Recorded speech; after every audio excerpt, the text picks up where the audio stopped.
Bem, meus amigos, nós estamos retornando aos estúdios ITV-JG, mais uma vez recebendo essa enciclopédia do futebol brasileiro, professor Valdir Silva, para a gente explorar aqui o conhecimento do mesmo referente ao jogo da bola.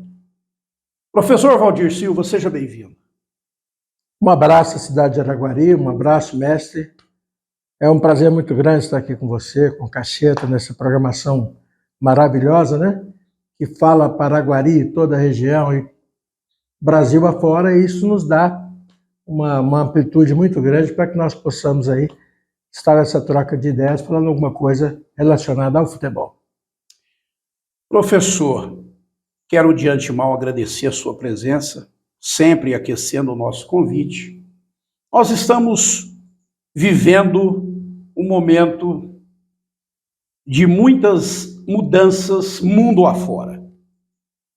O avanço tecnológico, ele veio para ajudar, para somar, porém, muitas pessoas são atropeladas diante de tanta coisa nova. Trazendo isso para a discussão do futebol, na sua visão como treinador, um homem caça-talentos, um ser que vive realmente o futebol. O que está acontecendo no futebol mundial, professor? Eu entendo que a modernização é necessária, porque nós não podemos parar no tempo, é óbvio, né? Claro. Mas em contrapartida, há uma projeção muito forte em cima do futebol, que na minha ótica acaba robotizando o futebol, principalmente na formação. E hoje, tudo que se comenta no futebol, você sabe perfeitamente que não tem aquele traquejo que tinha antigamente, você vê um cara bom de bola, trabalhar e aprender alguma coisa focada numa estratégia de jogo, mas simplesmente vai robotizando, né? Porque se o cara não fizer tais movimentos, ele não pode jogar. Se o treinador achar que ele não compatibilizou com o esquema tático dele, ele não tem condições de fazer uma criatividade dentro de campo. Isso nós estamos vendo demais. E hoje isso vai diminuindo a chance do garoto aparecer para o futebol de um nível superior. Aquele jogador de porte médio, ou até mesmo pequeno, que joga nos clubes inferiores do Brasil, se projetarem, porque simplesmente ele não tem aquela cultura que hoje essa projeção está cobrando no futebol, e a maioria dos treinadores, dos dirigentes, estão com a mente voltada para isso. Então eu acho que nós vamos ter que dar um passo atrás para que as coisas mudem no futebol. Você vê bem o futebol brasileiro hoje. Vamos citar o Cruzeiro, as contratações que fez o Cruzeiro. Quer dizer, até agora não resolveu. E o Cruzeiro está tendo que fazer uma mudança de estratégia na sua equipe para as coisas resolverem, para sair até mesmo dessa situação incômoda que vai se aproximando do rebaixamento. Então eu acho assim que está muito... os treinadores estão muito focados, né? Simplesmente nessa estratégia burocrática que está tendo no futebol hoje, e está tirando aquela criatividade do atleta. Vou dar uma caneta, ele não tem essa mobilidade mais para dar uma caneta, para ensaiar um rush, dar um drible, 2 dribles para fazer um gol, ele não tem isso mais. Quando isso acontece, todo mundo vê que é um relampejo próprio, mas ele está sendo cortado disso. Infelizmente tem realmente essa decadência no futebol. Por que tamanha dificuldade, professor, em encontrar um treinador certo para a seleção brasileira? Nessa parte aí eu já vejo a política. A política, ela tomou conta, né? E eu até falo com muita propriedade pelo que eu vejo, né? E a imprensa hoje, no geral, ela tem parte nesse desequilíbrio. Perfeito. Porque tem um lado da imprensa que calculadamente os caras têm cabeça, viveram futebol, mas tem muitos que não viveram futebol. E você vê um comentarista hoje que jogou futebol, ele comentando perto de um cara que não jogou futebol, mas ele não tem aquela personalidade para discordar. Eu não sei se é medo de perder o emprego ou o que que é, mas ele simplesmente ele recua muito na hora dele opinar. E tem vários aí na mídia nacional hoje que está sendo conduzido, está sendo engolido. Eu cito hoje algumas situações, por exemplo, hoje nós somos resultadistas, né? Um treinador ganha 2 jogos, ele é muito bom. Ele perde 2 jogos, ele não serve mais. Então não tem um trabalho para que cresça o futebol novamente, para que o jogador simplesmente possa mostrar o seu potencial. Então isso tem atrapalhado muito. Eles criticam, eles apontam o erro, mas na minha ótica, o maior erro está neles, pela forma que eles apontam os erros do futebol. Muito bem colocado a questão quando você fala que a política está interferindo, na realidade, em todos os setores das nações. Professor Valdir, craques, nós chegamos a viver décadas e décadas que cada cidadão brasileiro sabia de cor a seleção brasileira escalada e o centroavante de todas as equipes, o camisa 10. O que fazer, professor? Você, como treinador, estudioso do futebol, uma vasta experiência, que já lançou vários atletas, vários jogadores, como voltar no tempo, na busca do talento? Como construir novos craques? A formação do atleta hoje ela é muito prejudicada pelos seus treinadores, né? O treinador das divisões de base hoje, ele não tem aquela moral para tomar decisões. Hoje a política tomou conta. O empresário tem sim. Justamente, o empresário em cima, o dirigente tem que dar uma satisfação, entende? Então ele não tem mais aquela liberdade. Eu vou citar um exemplo aqui muito claro. Há dias atrás nós tivemos uma revelação muito importante, que foi o Endrick no Palmeiras. Sim. Certo? Ele começou fazendo gols e tal, começou a aparecer. E todo mundo sabe, que acompanha o futebol, que ele vem de uma situação difícil, os pais lutaram muito para ele chegar onde é que ele chegou e tudo, mas ele deu, a gente costuma falar na gíria do futebol, né? Ele deu 3 chutinhos e já estava discutindo com o treinador. Verdade, certo? verdade. Hoje ele já questiona porque não é convocado, e assim está tomando conta do futebol brasileiro. E isso tem atrapalhado muito. No futebol do interior, por exemplo, você vai ver um garoto que está bem ali, está começando a surgir, mas ele já tem empresário, a família dele já fechou com o empresário, ele já tem um ganho. E aí eu te faço uma pergunta, vamos inverter os fatores aqui. Como age o treinador em cima desse garoto para fazer uma correção nele em campo? Acabou o poder, né? Acabou o poder. Agora mesmo o treinador vai chegar nele e falar, eu quero que você jogue assim, isso aqui não está certo. Aí o que vai acontecer? Eu não vou vir no jogo. Eu não vou vir jogar. O treinador falou isso comigo, eu não gostei. Aí a família já quer tirar satisfação com o treinador.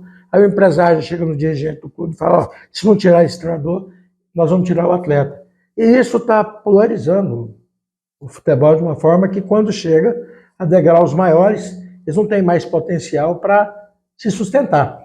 E hoje, quando você fala a palavra craque, hoje, com todo o respeito que eu tenho, lógico, evidente, porque o dinheiro hoje, ele fala mais alto, né? Ele é o craque. Ele é o maior craque do futebol mundial hoje, é o dinheiro. É o dinheiro. Né? Então, hoje, mas nós que vivenciamos uma outra situação, de ver jogadores que jogaram muito no futebol, que cresceram, que não tiveram chance no futebol, jogadores fantásticos que não brilharam no futebol. E hoje nós temos que contentar de ver o Vinícius Júnior hoje ser o melhor jogador do mundo, fazendo o que ele faz lá no Real Madrid. Mas na minha ótica, eu sei que vai ter muita crítica em cima do que eu vou te dizer aqui, mas craque hoje no Brasil, independente do que fez, independente do que faz, independente do fora de campo, talento na bola jogada, só Neymar. Na minha ótica, só Neymar. É um jogador que desequilibra. E hoje o brasileiro vê craque, é aquele que faz gol, aquele que busca a camisa 10 e tal. E lá atrás, você vai ver craques lá atrás também. Eu vou num Thiago Silva, por exemplo, um jogador com uma qualidade incrível, uma noção de espaço muito grande. Mas a nível mundial mesmo, no Brasil, nós vamos sofrer muito com essa palavra craque, porque nós não estamos preparados para ter craque no futebol brasileiro. Muito bem colocado, professor. Você vê uma solução? Tem uma visão de solução para esse tipo de situação que não só no Brasil, mas que hoje afeta o futebol mundial? Não é isso? Eu acho difícil, porque o poder aquisitivo dos clubes formadores hoje, ele é baixo. Ele depende de verba para tocar o futebol. E sacrifica muito o dirigente, né? O dirigente que tem que bancar, o dirigente que tem que pôr no bolso e tudo. E eu não vejo esses treinadores com esse potencial todo para falar não, para impor, para exigir um tipo de postura do atleta em campo e tudo, dentro daquilo que eu já citei aqui. Então, eu acho que tem que começar do zero, entende? Esses clubes formadores hoje deveriam ter uma forma diferente de ser gerenciado. Porque qualquer garoto hoje que faz um jogo, que fez 2, 3 gols, você pode saber que ele já tem empresário, vou voltar a repetir, e esse empresário domina a situação, porque ele vai bancar, ele vai dar uma ajuda para os pais. Então, acabou o futebol de periferia, você não vê mais o futebol de periferia, certo? Você não vê mais essas escolinhas de futebol aí, com vasto número de atletas se despontando. Então tem aqueles professores de escolinha que lutam, que batalham muito para que isso ocorra, mas eles também têm dificuldades.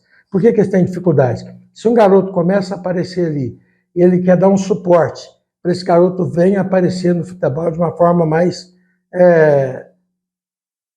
concreta, ele já perdeu esse garoto.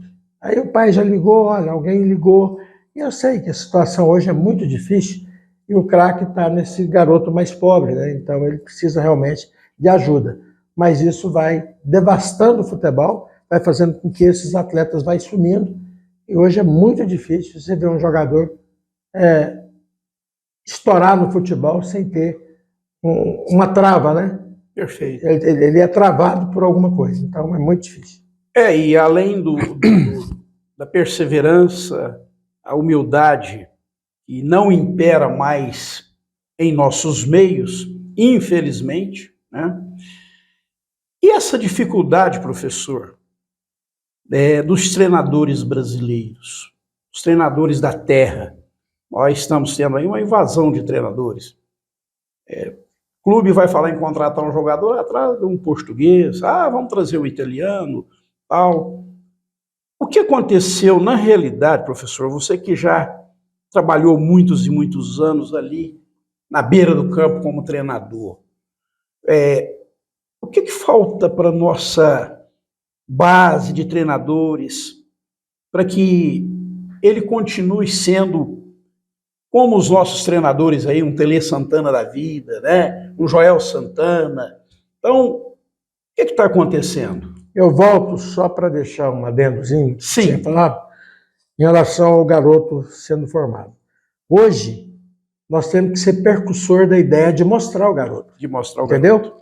Então você faz uma seletiva, você traz um time em potencial para ver o garoto, você promove viagens, você promove o garoto aí jogar lá fora, porque senão o prejudicado será o garoto. Sim. Entende? Então, se você mostrá-lo e uma equipe dá a oportunidade de levá-lo, ele pelo menos tem um caminho a trilhar. Esse é um ponto muito importante. E que haja, né, um apoio maior, principalmente nas secretarias de esportes, essas escolas que trabalham muito aí para formar jogadores e não tem nenhum apoio, o pai ainda tem que custear ainda, mas que tem essa flexibilidade de cabeça de entender que não todos vai virar craque. E nem, tampouco, todos não serão craques. Então é preciso trabalhar isso. Quanto aos treinadores, eu tenho uma filosofia comigo que o Abel, ele foi um machado. No futebol brasileiro, por exemplo, ninguém conhecia o Abel. O Abel foi um machado. Verdade. Ele foi um machado. No Brasil, ninguém conhecia o Paok da Grécia. Ninguém conhecia. E, de repente, o Palmeiras na caça de um treinador, o Abel. O Abel foi um péssimo lateral direito. E eu também entendo que, para ser um bom treinador, não precisa ter sido um baita de um jogador. Claro que não. Ele precisa de se estruturar a cabeça dele, ter conhecimento de causa, né? E o Abel, além dele ter trabalhado muito, precisamos de entender isso, ele trabalhou muito, ele chegou numa postura muito humilde, querendo mostrar trabalho, e ele contou muito com a sorte. Depois ele foi ganhando, né, os títulos, foi se fortalecendo e transformou no Abel que é hoje. E aí virou aquela febre, ele é português, então todo mundo quis, você pode ver o tanto de português que teve no Brasil também, que acabou não dando certo. Verdade. E com isso, chegou num espaço de tempo que os nossos treinadores do Brasil, eles acomodaram um pouco. Nós tivemos uma vez que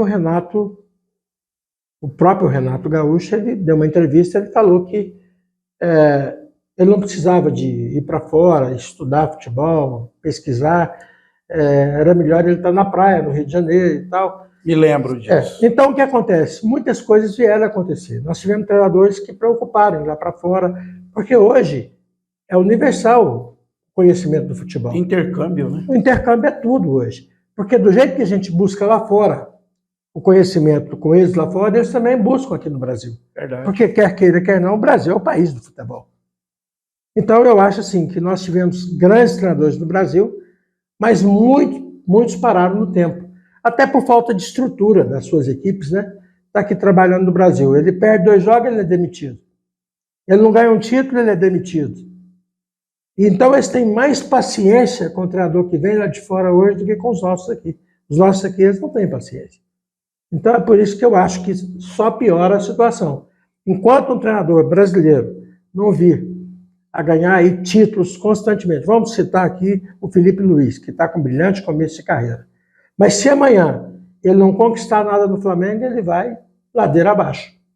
Então vamos torcer para que ele seja aí o carro-chefe dessa nova etapa dos treinadores do futebol brasileiro e que ganhe títulos também para ele ter um pouco de tempo para trabalhar. Porque senão eles vão continuar insistindo, principalmente em buscar lá fora, trazendo treinadores também de Portugal, né? Portugueses aí, que tem portugueses aí que simplesmente estiveram no Brasil e não mostraram a que veio. A você que é aí da bancada da bola, nós estamos explorando aqui a fala do professor Valdir pela grande bagagem que o mesmo tem em sua carreira. Esse é um assunto que a gente vai trazer sempre à tona, que nos preocupa, porque somos amantes do futebol, e percebe-se a todo instante a decadência dos clubes nacionais, da seleção brasileira, enfim, do nosso futebol. Quero agradecer a você mais uma vez pelo carinho de sempre, dizendo a você, aqui nós mostramos os fatos. Muito obrigado.